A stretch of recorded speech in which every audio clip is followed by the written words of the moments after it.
me. My heart's broke, that's all. I know it is, said Mrs. Shelby as her tears fell fast, and I cannot heal it. There was a silence for a little as they wept together. Then George sat down beside Aunt Chloe and took her hand. He talked gently to her, telling her of Uncle Tom's last loving message. So she was comforted a little. One morning, about a month after this, George Shelby called all the servants together, telling them he had something to say to them. They wondered what it could be and were very much surprised when he appeared carrying a bundle of papers in his hand.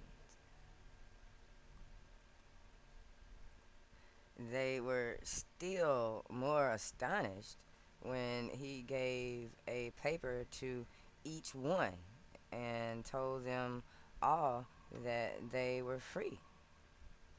With sobs and tears and shouts, they pressed round him, thanking and blessing him.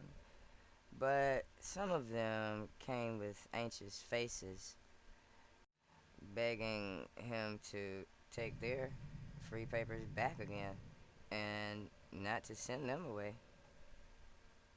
We don't want to be any freer than we are, they said. We have always had all we wanted. We don't want to leave the old place, young master and missus and the rest. My good friends, said George, when he could get silence, there will be no need for you to leave me. We won't quite as many servants as we did before. But now you are free men and women. I shall pay you wages for your work, and if I die or get into debt, you can't be taken away to be so. That is all the difference. I want you all to stay with me, for I want to teach you how to live as free men and women ought. One thing more, added George, when the cheering and rejoicing had died away a little.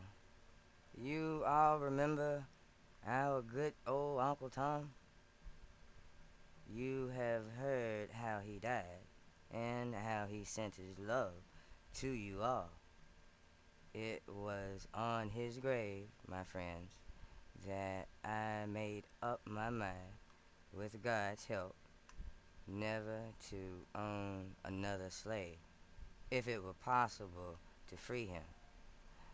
I resolved that nobody, through my fault, should ever run the risk of being parted from his dear ones, and of dying far from them as he did.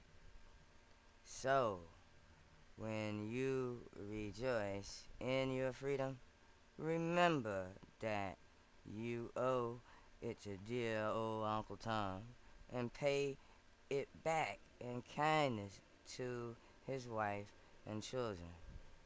Think of your freedom every time you see Uncle Tom's cabin, and let it help you to try to live as he did and be as honest and faithful and Christian as he was. The end.